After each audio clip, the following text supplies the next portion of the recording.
Assalamualaikum warahmatullahi wabarakatuh. Waalaikumsalam warahmatullahi wabarakatuh. Baik Bapak Ibu, hari ini kita akan belajar, kita akan diskusi interaktif untuk mengikuti pelatihan terkait dengan penyusunan produk hukum daerah. Apa kabar Bapak? Alhamdulillah baik Pak. Baik, untuk menyingkat waktu, mari kita mulai saja. Perkenalkan, ini nama saya Sutanto Utomo, dengan pendidikan terakhir adalah Magister Hukum dari Universitas Islam Jakarta. Kemudian saat ini saya masih menjabat di beberapa tempat, yaitu di Ketua Litbang Yayasan Tobat Karawang, Direktur Pusat Studi Negara Nusantara, dan Direktur Litbang Selaras Indonesia. Dan yang perlu diperhatikan sebelum kita mulai sesi adalah safety induction. Safety induction ini adalah untuk mendukung keselamatan kita. Pertama, pastikan di depan atau di samping Bapak Ibu tidak ada gelas yang berisi air. Takutnya nanti kesenggol, kena laptop, jadi hancur gitu, nggak bisa dipakai. Dan karena kondisi saat ini juga sedang sering terjadi gempa, jadi perhatikan juga. Di sini kami sudah sampaikan bahwa jika terjadi gempa, pastikan Bapak Ibu mengetahui pintu darurat. Pintu daruratnya ada di luar. Kemudian berikutnya adalah tentang tata tertib. Kami berharap Bapak Ibu tepat waktu karena sesi ini kita akan laksanakan selama 5 hari. Jadi ini adalah hari pertama sebagai pembuka dari kegiatan training kita. Maka kami harapkan Bapak Ibu wajib hadir tepat waktu sebelum sesinya dimulai, setidaknya 10 atau 15 menit sudah ada di ruangan. Kemudian selama pelatihan berlangsung, handphone wajib di silent supaya tidak mengganggu kegiatan pelatihan kita. Baik Bapak Ibu, sebelum kita masuk ke materi, silahkan mengisi pretest. Di sini sudah ada barcode-nya, silahkan di scan. HP-nya mana Pak? Ini Pak. Oh ya, silakan. Ya, di scan kemudian diisi. Sudah? Ya, terima kasih. Ya Pak. Ya. Baik Bapak Ibu sudah mengisi pretest, nanti kami akan lihat hasilnya seperti apa. Tetapi insya Allah saya yakin Bapak Ibu semuanya sudah paham dan mengenai tentang produk hukum ini. Pak Haidar berasal dari mana? Di Bogor Pak. Oh, dari Bogor. Kerjanya di mana Pak? Di Kemnaker Pak. Oh, di Kemnaker. Baik. Ya, sebagai awal saya ingin menyampaikan ada kutipan dari Ross Q. Pound, seorang ahli hukum Amerika yang hidup dari tahun 1870 sampai dengan 1930. Intinya adalah hukum yang baik bukan hanya tertulis di atas kertas, tetapi hidup dalam kehidupan masyarakat. Maknanya apa dari kutipan ini? Maknanya adalah pada saat kita sedang menyusun produk hukum daerah, jangan asal membuat, tetapi harus benar-benar bisa diimplementasikan dan sesuai dengan kebutuhan yang ada di masyarakat. Gitu. Nah, tujuan dari pelatihan ini adalah para peserta, Bapak Ibu, kami inginkan bisa dapat dan mampu mengidentifikasi informasi terkait perubahan peraturan pemerintah dan mendokumentasikan dalam bentuk peraturan perundang-undangan. Selanjutnya, di Indonesia ada 2 sumber hukum, yaitu sumber hukum tidak tertulis dan sumber hukum tertulis. Seperti ini yang kita Bapak Ibu bisa lihat di dalam layar. Pertama adalah sumber hukum tidak tertulis, yaitu norma moral masyarakat setempat. Norma itu adalah sesuatu yang ada dalam kehidupan masyarakat yang tidak tertulis, gitu ya. Kemudian ada adat dan kebiasaan masyarakat dan sumber hukum tertulis. Nah, di Indonesia saat ini berlaku seperti ini, yaitu dasarnya adalah dari Undang-Undang Nomor 12 Tahun 2011 terkait dengan peraturan perundang-undangan. Ini adalah hierarki. Hierarki itu ada susunan dari yang tertinggi sampai dengan yang terendah, gitu. Yang pertama adalah Undang-Undang NKRI tahun 1945 yang saat ini sudah mengalami beberapa perubahan. Itu adalah paling tinggi. Produk yang kedua adalah ketetapan MPR. TAP MPR ini adalah sebuah keputusan, sebuah ketetapan yang ditetapkan oleh MPR. Kemudian undang-undang. Berikutnya ada di bawahnya ada peraturan pemerintah pengganti undang-undang. Perpu namanya, gitu ya. Kemudian ada peraturan pemerintah, peraturan presiden, peraturan daerah provinsi, dan peraturan daerah kabupaten atau kota. Nah, pada kesempatan pelatihan ini kita tidak akan membahas semuanya. Yang kita akan bahas adalah mengenai penyusunan produk hukum daerah, yaitu peraturan daerah provinsi dan peraturan daerah kota atau kabupaten. Nah, prinsip-prinsip yang berada di dalam peraturan perundang-undangan dalam hierarki adalah seperti ini. Ada 3, yaitu lex superior, derogator legi inferiori. Artinya adalah peraturan yang lebih tinggi mengesampingkan yang lebih rendah. Misalnya, kalau kita kembali ke tadi, maka jika ada undang-undang berbeda isinya dengan peraturan daerah provinsi, maka yang digunakan adalah undang-undang, karena kedudukan undang-undang lebih tinggi dari perda provinsi. Itu artinya seperti itu. Kemudian lex specialis derogator legi generali, peraturan yang khusus mengesampingkan yang umum. Maksudnya adalah seringkali kita menemui undang-undang yang bersifat umum, misalnya ketertiban umum. Tapi kalau misalnya di situ di bawahnya ada undang-undang yang lebih khusus, lebih spesifik, misalnya undang-undang penanganan seperti tentang dengan Satpol PP misalnya, itu kan lebih spesifik lagi, maka yang digunakan adalah yang khusus. Kemudian lex posterior legi inferior, peraturan yang baru mengesampingkan yang lebih lama. Perda tahun 2011, kalau misalnya ada perda tahun 2022, maka yang digunakan adalah perda tahun 2022. Jadi yang digunakan adalah yang paling baru, gitu ya. Sampai sini ada pertanyaan? Tidak, Pak. Tidak, baik. Selanjutnya adalah apa sih tujuan penyusunan produk hukum daerah? Nah, kurang lebih seperti ini. Pertama adalah memberikan kepastian hukum di daerah, kemudian menjawab kebutuhan masyarakat, menjalankan otonomi daerah, menjaga keselarasan dengan hukum nasional, mendukung pembangunan dan kesejahteraan masyarakat. Kemudian yang berikutnya adalah landasan hukumnya, landasan hukum dari penyusunan produk hukum daerah. Ada Undang-Undang Pasal 18, ini terkait dengan pemerintah daerah berhak menetapkan perda. Kemudian Undang-Undang Nomor 12 Tahun 2011 tentang pembentukan peraturan perundang-undangan, dan Undang-Undang Nomor 23 Tahun 2014 tentang pemerintahan daerah. Kemudian jenis produk hukum daerah itu apa saja? Kalau tadi kita sampaikan, ada perda, ada peraturan kepala daerah, ada keputusan kepala daerah. Perda bersifat umum, mengikat, dibuat bersama antara DPRD dengan kepala daerah, itu namanya perda. Kemudian ada perkada. Nah, ini yang dibuat oleh para kepala daerah sendiri. Kemudian yang berikutnya adalah keputusan kepala daerah bersifat individual, konkret, dan sekali selesai. Jadi ada keputusan. Nah, dalam kesempatan pelatihan ini yang kita akan sampaikan adalah mengenai peraturan daerah. Peraturan daerah seperti ini, ada perda provinsi, ada perda kabupaten kota. Perda provinsi dibentuk oleh DPRD provinsi dengan persetujuan gubernur, dibentuk oleh perda kabupaten kota dibentuk oleh DPRD kabupaten kota dengan persetujuan bersama antara bupati atau wali kota. Nah, ini tahapannya. Tahapan penyusunan pembentukan peraturan daerah. Nah, kalau kita lihat awalnya dari perencanaan, kemudian penyusunan. Perencanaan ini kalau kita ingin perdalam lagi, itu harus disesuaikan dengan situasi dan kondisi yang ada di masyarakat. Misalnya, jangan sampai kemudian kalau kita ada di daerah Papua yang kita bahas adalah mengenai perda terkait masalah pengelolaan sampah. Mungkin itu kurang begitu pas.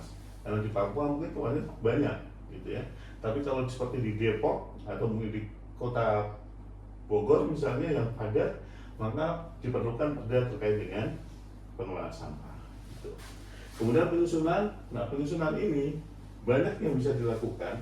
Nah, di dalam penyusunan ini yang bisa membuat draftnya adalah bisa dari pemerintah, bisa juga dari DPRD. Dan biasanya mereka dibantu, disupport oleh Bapak Ibu semuanya, karena Bapak Ibu selaku staf bidang hukum dan perundang-undangan.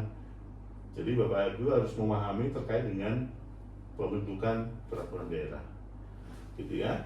Kemudian setelah itu, setelah dibuat draftnya, dibahas, setelah dibahas ini biasanya dibahas bersama antara pemerintah daerah dengan DPRD, gitu ya. Kemudian setelah disetujui semuanya isinya, ditetapkan, kemudian diundangkan. Diundangkan ini adalah di lembaran daerah, kemudian hasilnya adalah perda. Ya. Setelah menjadi perda, tugas berikutnya adalah apa? Disosialisasikan dan diimplementasikan atau diterapkan dalam kehidupan masyarakat. Gitu ya. Bisa dipahami? Bisa Pak. Bisa ya. Baik, terima kasih. Luar biasa nih Pak Endar ya. Alhamdulillah. Alhamdulillah. Masih muda, keren. Ya, prinsip penyusunan produk hukum daerah. Pertama adalah harus sesuai dengan hierarki peraturan seperti tadi yang kita bahas sebelumnya. Kemudian mengacu pada asas pembentukan peraturan yang baik, jelas tujuan, dapat dilaksanakan, terbuka, partisipatif, dan akuntabel. Maksud dari terbuka, ya memang namanya juga perda, gitu kan. Peraturan daerah ini harus melibatkan banyak masyarakat dan itu harus terbuka, harus disampaikan kepada masyarakat. Kemudian partisipatif, ini harus melibatkan semua komponen yang ada di dalam daerah tersebut, mau LSM-nya kah, atau mungkin unsur masyarakatnya dari tingkat RT, RW dan segala macam. Itu kita harus minta masukan dari mereka. Dan akuntabel adalah dapat dipertanggungjawabkan. Berikutnya adalah tidak bertentangan dengan peraturan yang lebih tinggi, gitu ya.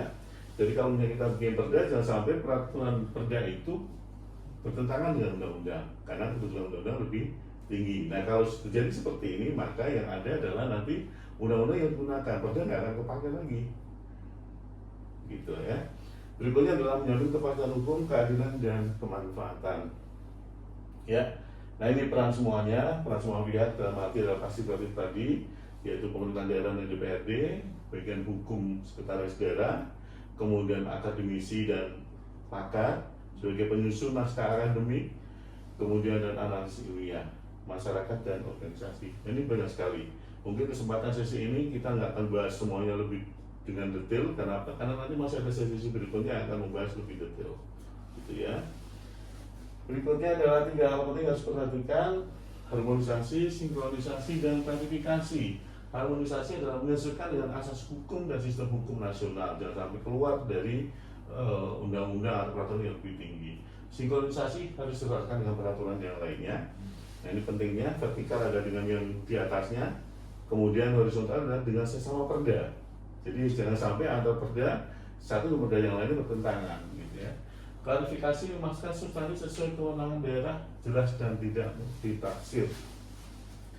Kemudian apa saja isi dalam perda provinsi atau kabupaten kota. Pertama adalah materi muatan dalam rangka penyelenggaraan otonomi daerah dan tugas pembantuan, kemudian menampung kondisi khusus daerah dan atau penjabaran. Ketentuan pidana dalam pidana hanya berupa ini, 2, jangan sampai kemudian ada ancaman pidana kurang 1 tahun.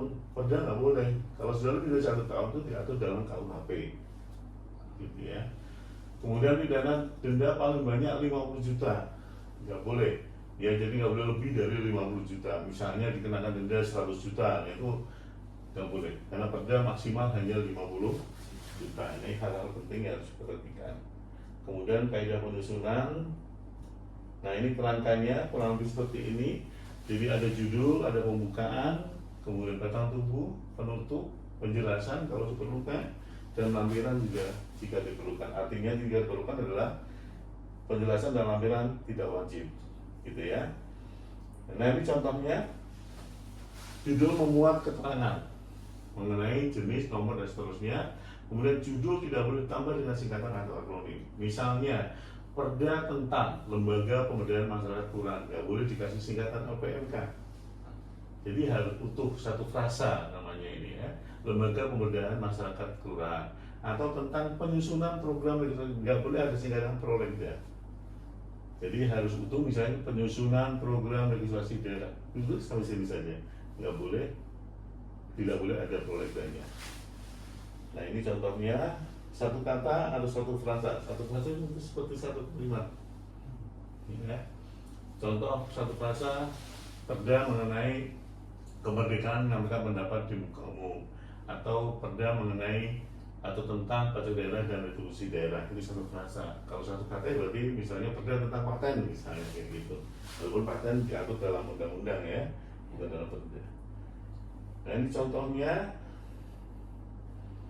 Kemudian isi pembukaan harus dengan rahmat Tuhan Yang Maha Esa dan seterusnya. Kemudian baik saya lompat ke berikutnya. Ya. Nah ini batang tubuh.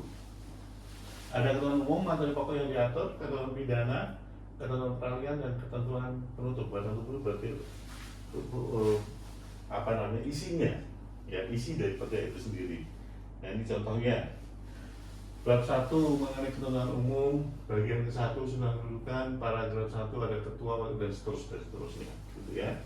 Nah ada pasal, ada ayat, itu yang juga harus diperhatikan. Pasal itu satuan aturan dalam peraturan perundang-undangan yang memuat satu norma dan dirumuskan dalam satu kalimat yang disusun singkat, jelas dan lugas, ya, dengan membuat dengan multitafsir. Nah, ini ayat satu ayat hanya mau satu norma dan satu kalimat utuh. Ini contoh penulisannya seperti ini, ya, dalam ada tanda kurungnya itu namanya ayat. Nah kemudian ini contoh tabulasinya kurang lebih seperti ini, ya, dan seterusnya. Itu. Kemudian ini ketentuan umumnya, ya.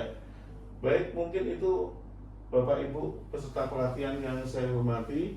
Mungkin ada sesi tanya jawab, silahkan kalau ada pertanyaan bisa disampaikan, nanti kita akan diskusi lebih dalam.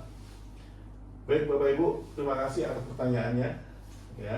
Mudah-mudahan apa yang saya sampaikan tadi, pembahasan dari awal sampai dengan akhir dan sesi diskusi bisa memenuhi dan menjawab semua keinginan Ibu, Bapak Ibu semuanya.